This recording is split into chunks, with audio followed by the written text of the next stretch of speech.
Yo doy gracias a Dios por la bendición que son cada uno de ustedes. Luceris, Daniel, Dalisa, Pedro, Mari, Giselle. Gracias. Y otra razón por la cual yo doy gracias es porque hoy podemos continuar nuestra serie Encuentros con Jesús. En esta serie pues hemos estado examinando cómo estos encuentros resultaron en vidas transformadas para siempre. Hemos visto y vamos a ver que encontrarse con Jesús tiene un efecto. Que uno se encuentra con Jesús y uno no se puede quedar igual. Si hay algo que es imposible, es uno encontrarse con Jesús y que la vida de uno siga como estaba antes. Jesús o atrae o repele. Es imposible examinar al Jesús de la Biblia y quedarse indiferente. Pues esta mañana la serie va a tomar un giro que es un poco diferente. Hasta ahora nosotros hemos visto en diferentes pasajes del Evangelio de Juan, hemos visto que el propósito principal de Jesús no es lo que la gente cree. El propósito principal de Jesús no es ser un ejemplo moral para nosotros. El propósito principal de Jesús no es darnos las respuestas a nuestras preguntas filosóficas más importantes. El propósito principal de Jesús es sencillamente salvar. Jesús se muestra a sí mismo como la respuesta con R mayúscula a las preguntas más importantes. Él no viene diciéndonos yo tengo la respuesta, Él es la respuesta. Y bueno, ya que hemos visto que el propósito de Jesús es salvar a la gente que se da cuenta que lo necesita, pues ahora nosotros vamos a dedicar el resto de esta serie a entender cómo, a entender el mecanismo a través del cual Jesús nos trae esa salvación. No digan amén todos a la vez. Es que Carmen está con los niños hoy. Ella es mi amén. Y no, pero quizás esto le suene medio filosófico, que ahora vamos a examinar cómo es que Jesús nos trae esa salvación. Quizás eso suene medio filosófico, quizás un poquito aburrido, yo se los concedo. Pero créame, vale la pena que nosotros tratemos de entender estos matices teológicos. Vale la pena que nosotros esforcemos nuestra mente para entender estos matices teológicos. ¿Usted sabe por qué? Porque cuando nosotros, mientras nuestra vida está más o menos estable, nuestra vida nunca está completamente estable, pero mientras nuestra vida está más o menos estable, si durante esos tiempos nosotros edificamos una teología sólida, si hacemos eso en tiempos de paz, pues esa teología sólida se convierte en nuestro salvavidas cuando la vida se pone difícil. No podemos esperar a que la cosa se ponga mala para entonces, ¡ay, Señor! El Señor tiene misericordia, muchas veces nos ayuda a pesar de eso. Pero ahora nosotros tenemos la oportunidad de edificar un fundamento sólido para el día difícil. Y precisamente hoy vamos a examinar una faceta específica de cómo Jesús nos salva. Hoy vamos a ver cómo Jesús es nuestro defensor. Así que vamos a buscar nuestras Biblias. En Mateo 3, vamos a estar cubriendo desde el verso 13 y vamos a llegar al capítulo 4 hasta el verso 11. Mateo 3:13 hasta 4:11. El pasaje de hoy está en un evangelio diferente. Siempre habíamos estado en Juan. Hoy vamos a Mateo, el primer evangelio que usted se encuentra en el Nuevo Testamento. Y aquí vamos a leer sobre los 2 eventos que inauguraron el ministerio público de Jesús. Esos 2 eventos son el bautismo de Jesús y la tentación de Jesús. Yo les quiero admitir que a mí en el pasado me daba trabajo entender el significado de estos eventos. Me daba trabajo entender por qué la Biblia los incluía. Así que mi esperanza es que todos juntos podamos salir de aquí, no solo entendiendo estos eventos, sino también entendiendo por qué la tentación sucede justo después del bautismo. Así que vamos. Antes de leer en Mateo 3:13 al 4:11, bueno, quiero pedirles que me acompañen en oración para que Dios nos ayude a todos en esta mañana, para que me ayude a predicar y ayude a ustedes a recibir. ¿Oran conmigo? Amén. Padre nuestro que estás en los cielos. Señor, qué bueno que nosotros no estamos solos en este mundo. Qué bueno que en ti tenemos un castillo fuerte, defensa y buen escudo. Gracias, Señor, porque estás con nosotros en cada paso del camino. Señor, gracias porque tenemos tu palabra y no solo tenemos la palabra de Dios, también tenemos al Dios de la palabra. Gracias, Señor. Gracias, Padre, porque podemos decir junto con el Salmo 121, alzaré mis ojos a los montes, ¿de dónde vendrá mi socorro? Mi socorro viene de Jehová que hizo los cielos y la tierra.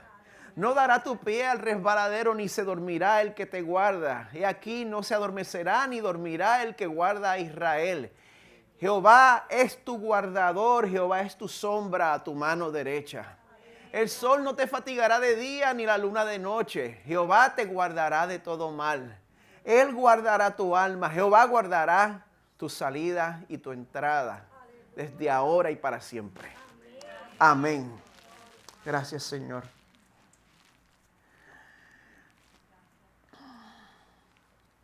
La mayoría de la gente de mi edad y de mi generación, a nosotros nos hicieron memorizarnos esos salmos cuando éramos chiquitos, ¿verdad que sí?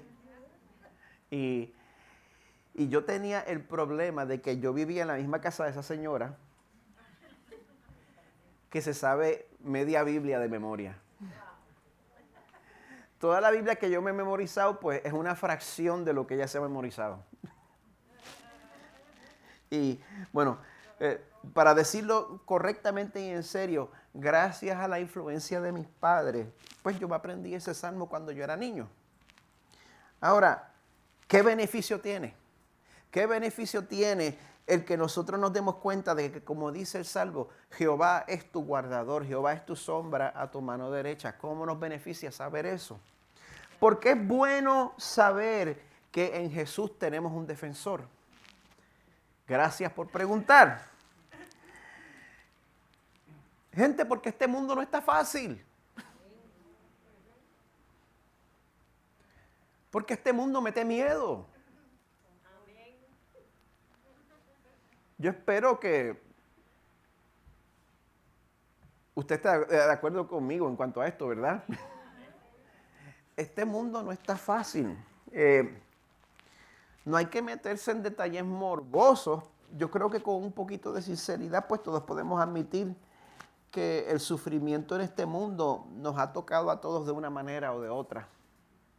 Pues la Biblia nos enseña que ese sufrimiento entró al mundo a través de la caída de la humanidad en el pecado, que esa es la razón por la cual nosotros sufrimos, la razón primordial. La Biblia nos enseña que los mejores representantes que la raza humana pudo tener, me refiero a dos personas, Adán y Eva.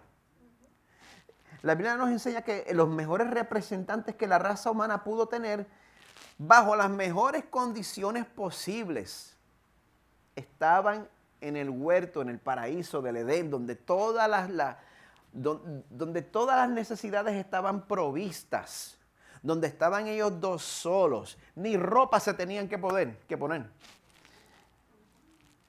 La Biblia nos enseña que nuestros mejores representantes no pasaron la prueba. Y a causa de la desobediencia de ellos, y la mía, y la suya, nosotros experimentamos las consecuencias de la maldad en este mundo. Pero ahora, si nosotros damos en buen español fast forward, desde el libro de Génesis hasta el día de hoy, el año 2022, pues lo que yo acabo de decir se considera altamente ignorante y simplista por algunas personas que dicen tener una filosofía más sofisticada. Yo lo ensayé para no decir sotificada. Pero, pues, ¿qué sucede? Lo que antes se consideraba como el problema del mal, pues muchos ahora solamente lo tratan desde una perspectiva de salud mental o sociología. Y no me malentiendan, por favor. Yo creo que la psiquiatría y la psicología son campos muy válidos. Mis estudios, subgraduados, son en psicología. Yo tengo años de experiencia como consejero en unidades psiquiátricas. La enfermedad mental existe. Y es irresponsable hacer un exorcismo donde lo que hace falta es medicamento antipsicótico. ¿Están conmigo? Yo espero que nadie aquí esté en la Edad Media. La medicina es regalo de Dios. Amén. Bien. Ahora, habiendo dicho eso, no hay manera clínica, no hay manera psicológica, no hay manera sociológica de nosotros deshacernos de la variable de la presencia del mal en el corazón humano. Es imposible deshacerse de eso. Y no somos los religiosos nada más. Yo creo que nuestra sociedad entera, aunque no lo quieran admitir, se dan cuenta de esa situación cuando son sinceros consigo mismos. ¿Quiénes de ustedes llegaron a ver la película de 1991, The Silence of the Lambs? ¡Qué bonito! Viendo películas, ay, me encanta esa película. Yo la vi. Bueno, esa película es basada en una novela escrita en el 1988. Quiero darle crédito al autor de la novela, Thomas Harris. Bueno, los detalles, en español le dicen El silencio de los corderos, pero los detalles de esa novela pues son muy fuertes. Voy a tratar de mantenerlo todo lo más general posible. El personaje principal de esta novela se llama el Dr. Hannibal Lecter. Él es un psiquiatra que se convierte en asesino. Una vez atrapan y encarcelan a este asesino, a él le envían a una cadete del FBI, la oficial Starling. La envían a él para entrevistarlo y para tratar de sacar la información para atrapar a otro asesino. Pues en una parte de la novela, el doctor Lecter está describiendo las cosas horribles que él hizo, las atrocidades que él cometió. Y ella ahí lo mira y le pregunta, esto no recuerdo verlo en la película, creo que solo está en la novela. Ella le pregunta, ¿qué le pasó a usted para que usted pudiera llegar a hacer estas cosas? ¿Qué le hicieron para que usted pudiera ser tan malo?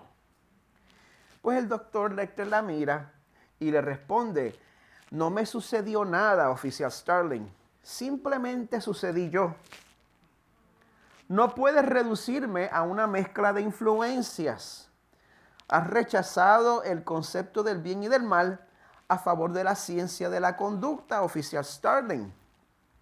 Estás vistiendo a todos a la fuerza en pantalones de dignidad moral porque no concibes que nada pueda ser culpa de nadie.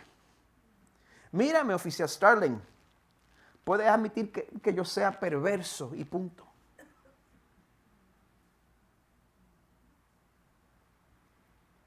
¿Podemos nosotros? ¿O todos los villanos tienen una historia de origen?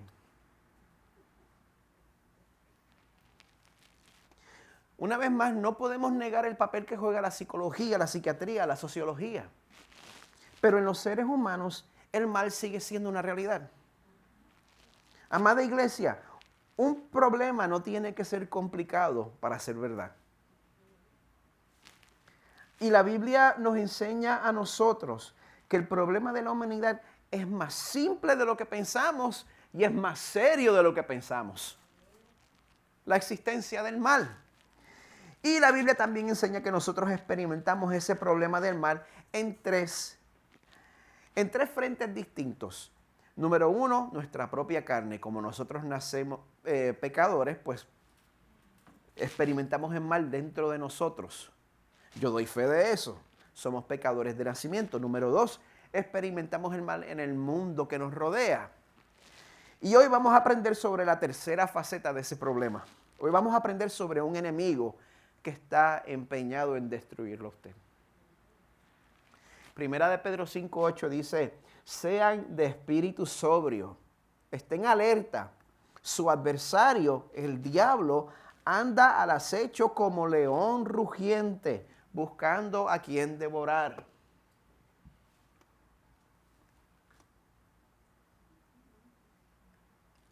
aunque suene ignorante, aunque no esté de moda creerlo. La Biblia nos dice que tenemos un enemigo muy real, un enemigo que nosotros no podemos subestimar. Pero por más sombría que parezca estar la situación, el pasaje de esta mañana nos enseña que nosotros no estamos solos en nuestra lucha. Y cuando la Biblia nos habla de ese defensor que lucha por nosotros, ese defensor no es un superhéroe que está removido emocionalmente de nosotros, que salva el día y se va volando. De hecho, ese defensor dice Hebreos 4:15. No tenemos un sumo sacerdote que no pueda compadecerse de nuestras flaquezas, sino uno que ha sido tentado en todo, como nosotros, pero sin pecado. Pues de eso se trata el encuentro que vamos a considerar esta mañana. Es un encuentro diferente a los que hemos cubierto en esta serie hasta ahora, porque el encuentro número 6 se refiere al encuentro de Jesús con Satanás, el tentador. Hoy vamos a examinar cómo ese encuentro, cómo la tentación de Jesús es de beneficio para usted y para mí. Es de beneficio para los que han recibido a Jesús como Salvador. Así que una vez más, vamos a leer juntos en Mateo, comenzando en el capítulo 3, verso 13, y vamos a seguir hasta el capítulo 4, verso 11. Es interesante que aun cuando nosotros combinamos los 4 evangelios, que es de donde sacamos la biografía de Jesús, nosotros solo recopilamos información sobre la vida de Jesús en su infancia, en su niñez, hasta los 12 años, y entonces la Biblia guarda silencio hasta los 30 años de edad. Pues este es el momento donde vemos a Jesús comenzar su ministerio a los 30 años de edad. Él inicia su ministerio pues con su bautismo y con su primera tentación. Así que bueno, comenzando en Mateo 3:13 nos encontramos con un Jesús determinado, un Jesús decidido. Dice, este Jesús está 100% decidido a obedecer la ley de Dios. Dice, entonces Jesús llegó de Galilea al Jordán, un río en Israel, a donde estaba Juan el Bautista, el primo de él, para ser bautizado por él. Jesús llega a este río para ser bautizado por su primo Juan. Pero Juan trató de impedirlo porque Juan sabía quién era Jesús. Juan había reconocido a Jesús desde que estaba en el vientre de su madre. Juan sabía que él no había pecado y no necesitaba bautismo para perdón de sus pecados. Él decía, Juan trata de impedirlo diciendo, yo necesito ser bautizado por ti y tú vienes a mí. Jesús le respondió, permítelo ahora porque es conveniente que así cumplamos toda justicia. Entonces Juan consintió. Vamos a entender esto. Vamos a llegar a un punto, pero vamos a llegar a ese punto a través de un caminito extendido. En el cristianismo, la salvación no viene por nuestros esfuerzos, la salvación no viene porque usted se porta bien con Dios, la salvación viene a través de representación. La salvación viene a través de quien lo representa a usted delante del Señor. Y de la misma manera que nuestra naturaleza pecadora llega a nosotros a través de la representación de Adán y Eva, pues el cristiano también recibe su reconciliación con Dios cuando somos representados por Jesús. ¿Están conmigo? ¿Me siguen? Despierten. Nuestros pecados son perdonados. Dios no nos tiene que castigar a nosotros como merecemos cuando nosotros creemos que Jesús sufrió y murió en la cruz en nuestro lugar. Qué bueno, ¿verdad? Amén. Entonces Dios nos bendice, Dios nos trata como si nosotros nos hubiéramos comportado perfectamente, porque Jesús también en representación nuestra obedeció la ley de Dios perfectamente en nuestro lugar. Jesús nunca pecó. ¿Me siguen? Bueno, yo digo todo esto porque a lo que estoy tratando de llegar es que aquí encontramos a Jesús en su misión de obedecer activa y perfectamente la ley de Dios. Y es por eso que Él se bautiza. Bautizarse es obedecer a Dios. Adán falló en representación nuestra, pero Jesús fue victorioso en representación nuestra porque Él obedeció perfectamente. Ese concepto está en 1 Corintios 15. La muerte entró por un hombre, también por un hombre vino la resurrección de los muertos. Así como en Adán todos mueren, también en Cristo todos serán vivificados. Es por eso que a Jesús se le conoce como el segundo Adán. Bueno, pues obedecer a Dios perfectamente, como les dije, incluía someterse al sacramento del bautismo. Eso es parte de la obediencia perfecta que Jesús vino a cumplir. Y si usted ha hecho profesión de fe y no se ha bautizado todavía, déjeme saber, porque para nosotros los bautismos son una celebración. Me deja saber. Y también, bueno, no es mi intención ser controversial, pero es interesante notar que el bautismo de Jesús no fue de infante.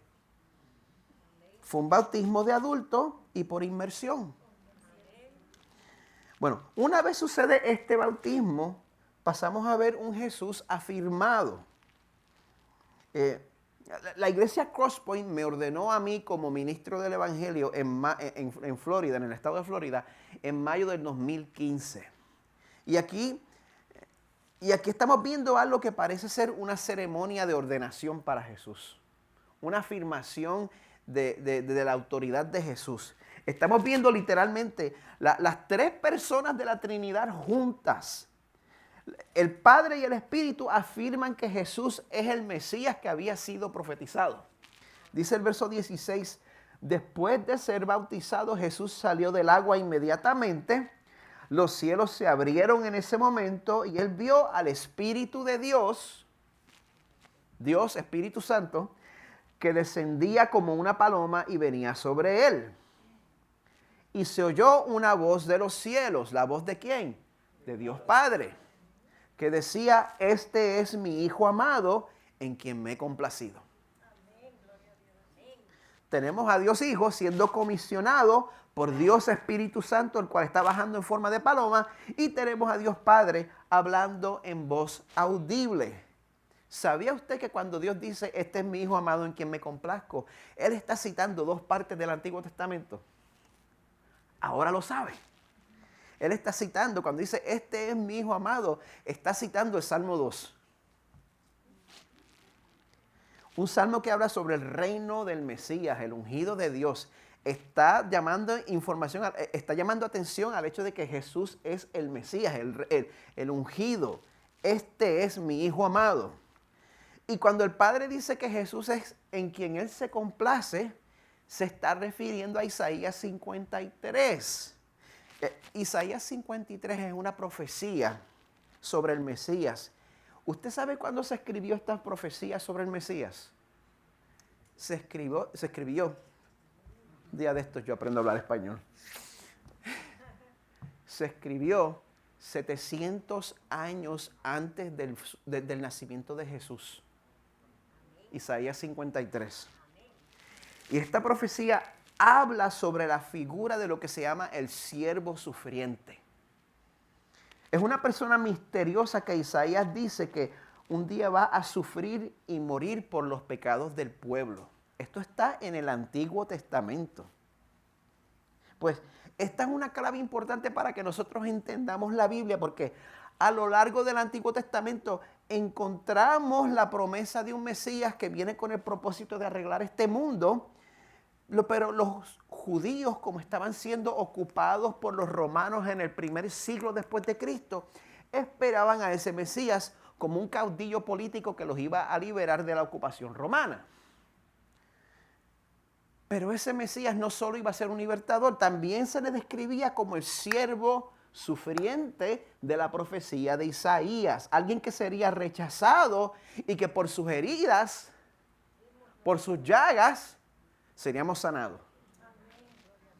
Pues, ¿qué sucede? hasta este momento en el bautismo de Jesús, a nadie se le había ocurrido que el Mesías y el siervo sufriente eran la misma persona. Y el Padre dice, este es mi Hijo amado, en quien me complazco. ¿Lo ven? ¿Lo pueden ver? Que como nerd de teología esto a mí me entusiasma. Pues en este momento tan fascinante se inaugura el ministerio público de Jesús. Y aquí, aunque Jesús no tenía ningún pecado del cual arrepentirse para el bautismo, pues él de todos modos se bautiza para obedecer a Dios y para identificarse con su pueblo. Pues, ¿qué sucede? En este momento que el Padre afirma a Jesús, en el mundo de la política, cuando un partido identifica a alguien como una persona como potencial para ser un candidato, ¿qué sucede? Ese candidato se convierte en una persona especial dentro de su partido, se convierte en un golden boy. Pero también se vuelve alguien notorio para el partido de oposición. Se vuelve un blanco, se convierte en un blanco de ataque. Pues de esa misma manera, cuando Jesús es comisionado para su ministerio, los ataques del enemigo no se hacen esperar. Pues al comenzar el capítulo 4 de Mateo, pues pasamos de ver a un Jesús afirmado a ver a un Jesús cuestionado. Y bueno, a pesar de que el tentador es quien menos derecho tiene de cuestionar la legitimidad del ministerio de Jesús, pues era necesario que Jesús pasara por esta tentación. Porque, como habíamos dicho, Jesús es nuestro representante. Por eso Él vino a vencer donde Adán fracasó. Dice Mateo 4:1. El Espíritu reposó sobre Jesús como paloma, ¿verdad? Dice, entonces Jesús fue llevado por el Espíritu al desierto para ser tentado por el diablo. O sea que el mismo Espíritu que te afirma es el Espíritu que te lleva a pasar por adversidad. Después de haber ayunado 40 días y 40 noches, adivinen, entonces tuvo hambre. Yo que no aguanto una media vigilia.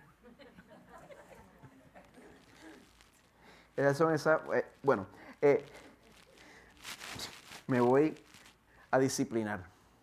A lo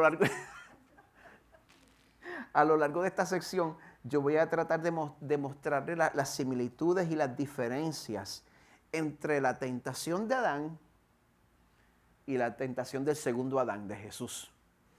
¿Me siguen? Bueno, el primer contraste que podemos ver es que, como les dije, la tentación de Adán tomó lugar bajo las mejores condiciones. Él no se podía quejar. Adán estaba en el paraíso, Jesús estaba en el desierto.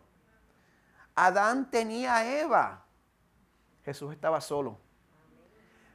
Hombres, ¿verdad que hace una diferencia cuando nosotros pasamos tentaciones acompañados o solos? ¿Eso no es verdad? Adán tenía acceso para comer de todos los árboles del jardín, menos uno, menos el que Dios le había dicho. Jesús estaba en medio de un ayuno.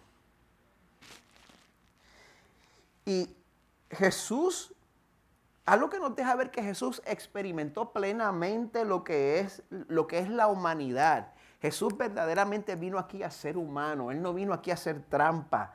Es que Jesús no se aprovechó de sus prerrogativas divinas para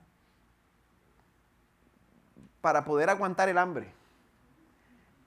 Él se permitió experimentar el hambre y la necesidad como humano. Verdaderamente practicó la disciplina espiritual del ayuno en esta ocasión. Hasta el punto en que, como dice, tuvo hambre. Y pues eso quiere decir que buscando tener intimidad con Dios, Jesús se puso en una posición vulnerable. No lo dice ahí, este soy yo, especulando. Yo creo que esa vulnerabilidad no solo era física, sino también emocional. Si uno está ayunando por un tiempo, uno entra en un estado diferente emocional. Es lo que yo asumo. A nosotros nos cambia el ánimo bien rápido.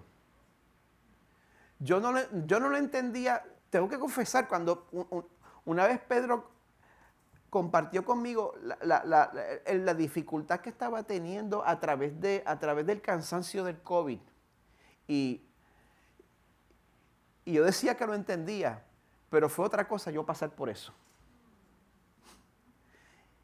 Y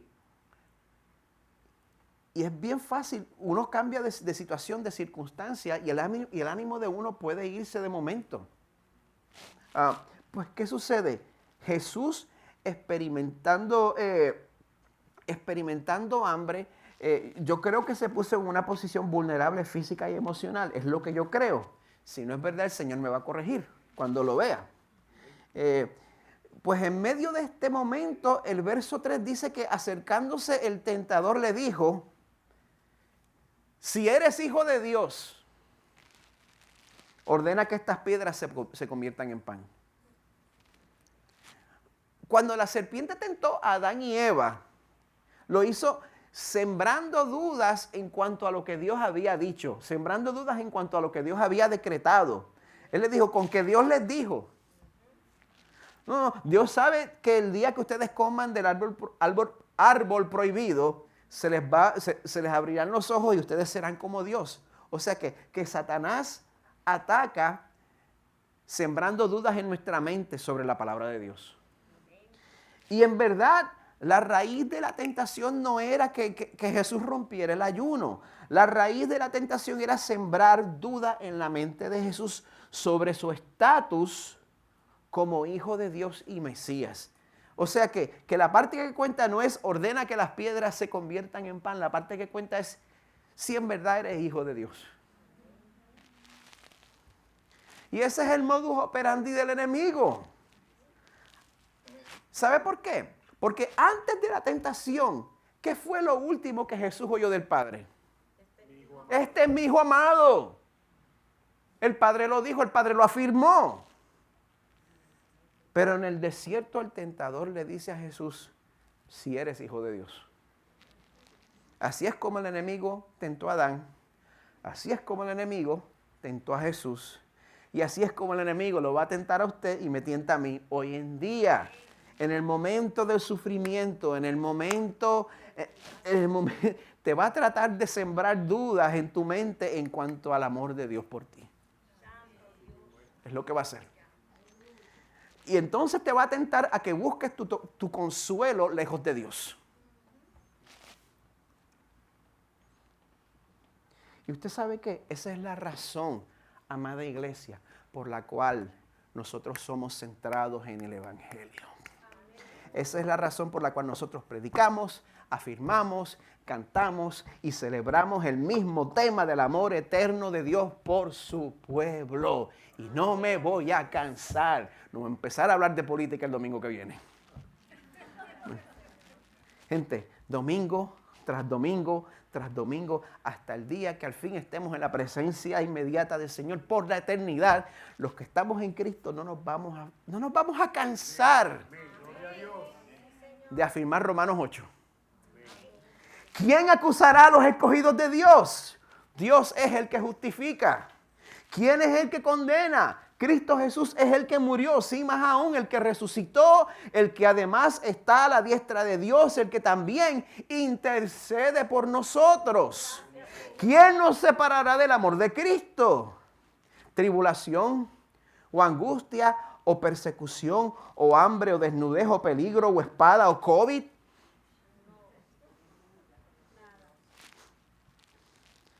Brincando al verso 38, estoy convencido, Rodi, de que ni la muerte, ni la vida, ni ángeles, ni principados, ni lo presente, ni lo porvenir, ni los poderes, ni lo alto, ni lo profundo, ni ninguna otra cosa creada nos podrá separar del amor de Dios que es en Cristo Jesús, Señor nuestro. Amén. Gloria a Dios. Gloria a ti, Señor. Como si Carmen estuviera aquí.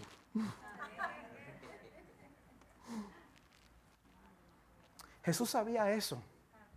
Jesús sabía que la palabra de Dios era confiable. Jesús sabía que nuestra confianza no puede estar en nuestras emociones. Jesús sabía que nuestra confianza no puede estar en nuestras circunstancias. Esas cosas cambian. Yo doy fe de eso.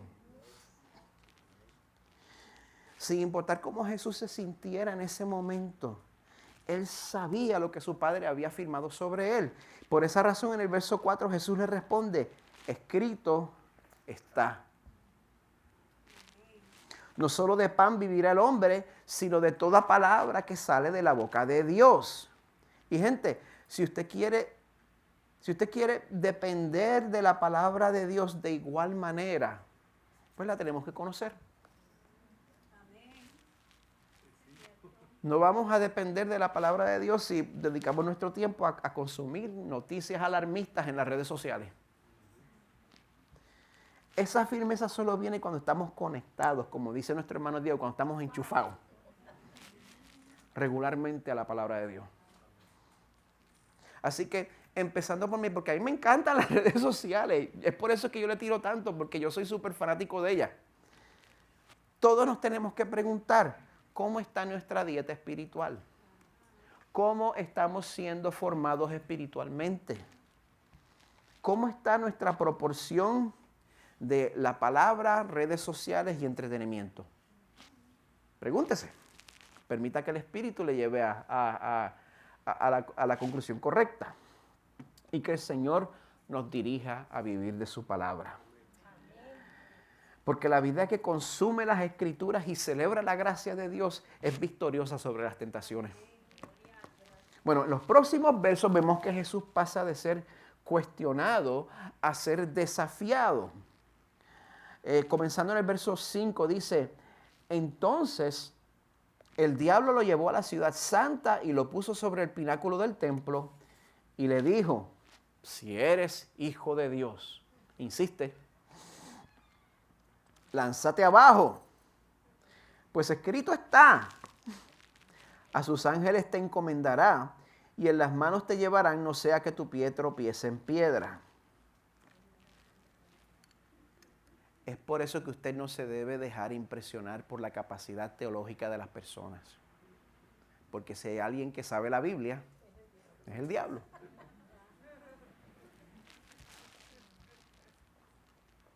Satanás ve que Jesús resiste la tentación a través de las Escrituras. Y así es como nosotros único podemos resistir la tentación. Cuando llega la tentación, eso no va a servir. Me va a llevar arrastrado. La palabra de Dios es lo que nos va a ayudar. Pero Satanás también se la sabe de memoria, como yo, como mamá. Y ahora pues, él usa el Salmo 91 fuera de contexto para tentar a Jesús a comportarse de una manera irresponsable. ¿Usted ha visto gente que usa la Biblia para comportarse de una manera irresponsable? No me diga. Vamos a dejarlo ahí. Bueno, es bien fácil tomar textos, sacarlos de contexto y usarlos de pretexto. Así que, iglesia, ¿cómo podemos protegernos de... Hay gente que lo hace sin malicia, pero también hay gente sin escrúpulos que lo hace. ¿Cómo nos podemos proteger? Una vez más, el estudio de la palabra. Pero tiene que ser el estudio a largo plazo, lo cual nos ayuda a entender la palabra. Y es por eso que aquí en Crosspoint Español nosotros nos dedicamos la mayoría del tiempo a lo que se llama la predicación expositiva. La predicación expositiva significa que en vez de nosotros dedicar la mayoría del tiempo a predicar temas, nosotros más bien predicamos libros de la Biblia y los vamos cubriendo capítulo por capítulo. Yo he visto personalmente que cuando lo cubrimos de esa manera, vamos entendiendo lo que la Biblia enseña como un todo. Y eso nos va enseñando lo que los teólogos llaman el consejo completo de Dios. Y cuando usted conoce el consejo completo de Dios, pues eso nos enseña que no se puede usar un pasaje aislado y oscuro, fuera de contexto, para entonces contradecir otros pasajes claros en la Biblia. Eso nos ayuda a darnos cuenta, pues, cuando alguien trata de manipular la Biblia para pasarnos gato por liebre. Porque yo puedo decirle, Judas se ahorcó, haz tú lo mismo. Esas dos cosas están en la Biblia. Y esa es la razón por la cual cuando el diablo le dice a Jesús, si eres hijo de Dios, lánzate abajo, escrito está, a sus ángeles te encomendará, pues en el verso 7 Jesús le contesta, también está escrito, no tentarás al Señor tu Dios. Dios no nos debe protección cuando nosotros nos metemos en problemas por ser irresponsables.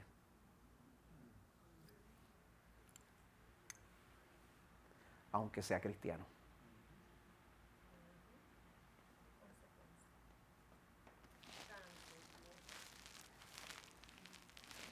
Bueno, después vamos a ver a Jesús siendo incitado por el diablo a dejar atrás su misión. Verso 8. Otra vez el diablo lo llevó a un monte muy alto y le mostró todos los reinos del mundo y la gloria de ellos. Y le dijo, todo esto te daré si te postras y me adoras. Como les había dicho antes, en el bautismo de Jesús, pues el Padre había firmado a Jesús como su Hijo amado, pero también lo presentó como el siervo sufriente profetizado en Isaías.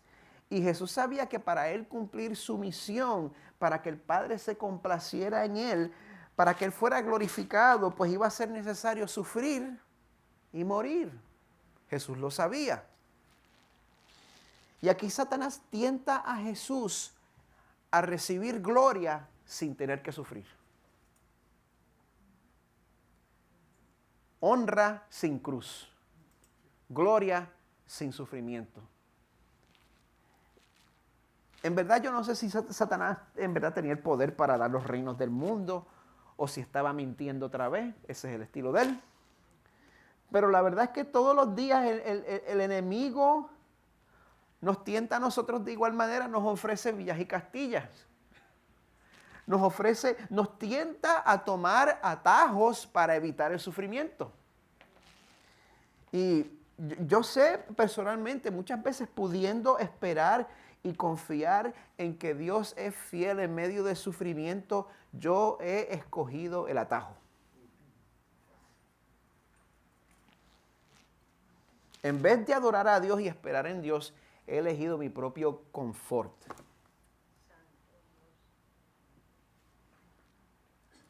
Pero donde nosotros hemos fracasado, el verso 10 nos muestra una vez más a Jesús triunfando en nuestro lugar.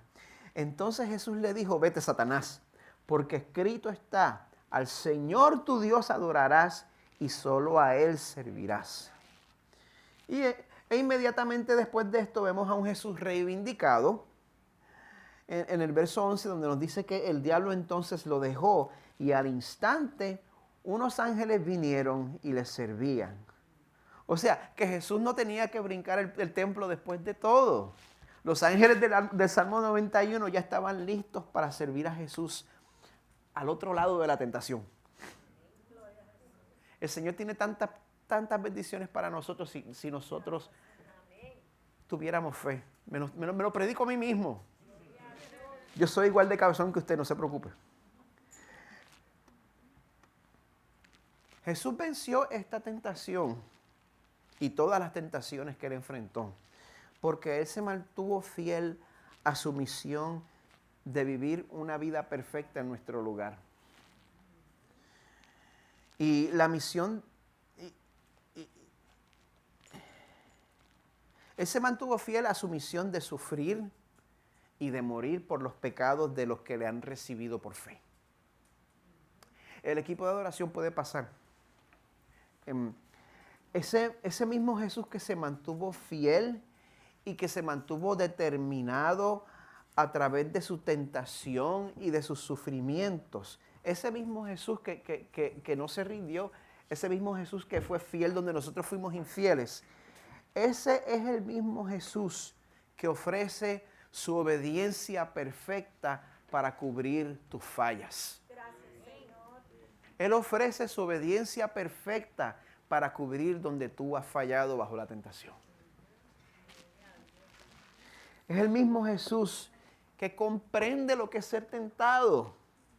Y es el mismo Dios del Salmo 34 que está cercano a los quebrantados de corazón. Así que quiero invitarlos a que respondamos a ese amor participando juntos en el sacramento de la comunión.